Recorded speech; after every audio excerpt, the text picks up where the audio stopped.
Saya akan memulai pidato saya dalam hitungan 3, 2, 1. Perundungan adalah suatu perilaku yang tidak menyenangkan, baik secara fisik maupun non-fisik, yang membuat seseorang yang terjadi perundungan tersebut menjadi tidak nyaman atau sakit hati.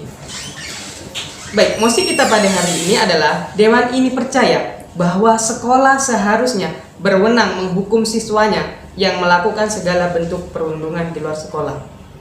Dari tim pemerintah 1 tadi menyatakan bahwa seharusnya perundungan yang terjadi di luar sekolah ini tidak seharusnya dilaporkan ke pihak yang berwajib. Dikarenakan sampai sekarang perundungan masih banyak terjadi.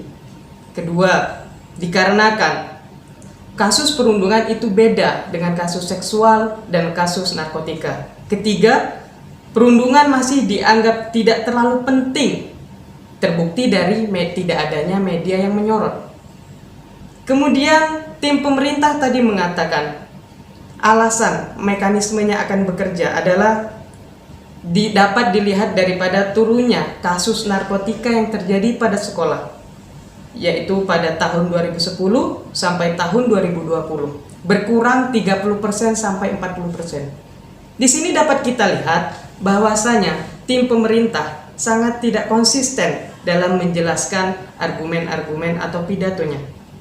Pertama, dia tadi sudah menjelaskan bahwasanya kasus perundungan ini sangatlah beda dengan kasus narkotika. Tapi mengapa ketika dia menjelaskan asumsi akan ada peluangan sumber daya atau lain sebagainya akan bekerjanya mekanismenya, tapi dia memberikan contoh tentang narkotika yang ada di sekolah, turun kasus narkotika itu turun dari berkurang sampai 30 hingga 40% karena adanya pelatihan. Ini sangat tidak relevan. Mengapa?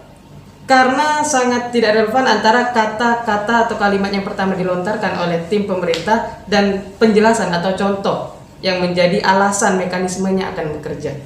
Di sini dapat kita lihat bahwasanya sebenarnya tim pemerintah sangatlah tidak memahami mosi tersebut.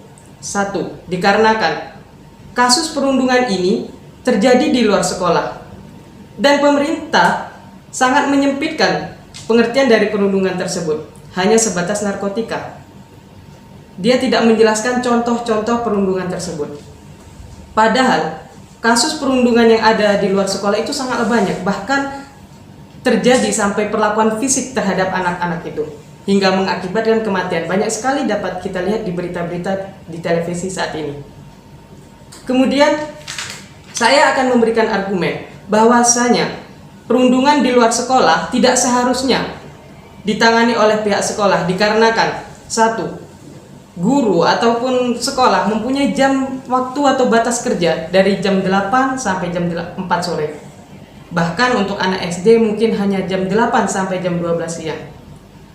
Apakah tepat jika kasus perundungan ini dilaporkan ke pihak sekolah? Waktu yang sangat terbatas itu tidak akan menjadikan anak itu akan berubah. Tapi ketika kasus yang terjadi di luar sekolah, perundungan ini harusnya dilaporkan kepada orang tua atau pihak keluarga. Dikarenakan orang tua dapat membimbing anak tersebut, dapat mengawasi perilaku anak tersebut hingga 24 jam. Dengan siapa dia harus bergaul, dengan siapa dia harus berteman atau bepergian. Jadi orang tualah yang harusnya tepat untuk mengambil alih dalam kasus ini. Jadi saya dari tim oposisi sangatlah tidak setuju jika kasus perundungan yang ada di luar sekolah harus dilaporkan ke pihak sekolah. Dikarenakan lagi dari tim sekolah atau dari sekolah itu tidak mempunyai suatu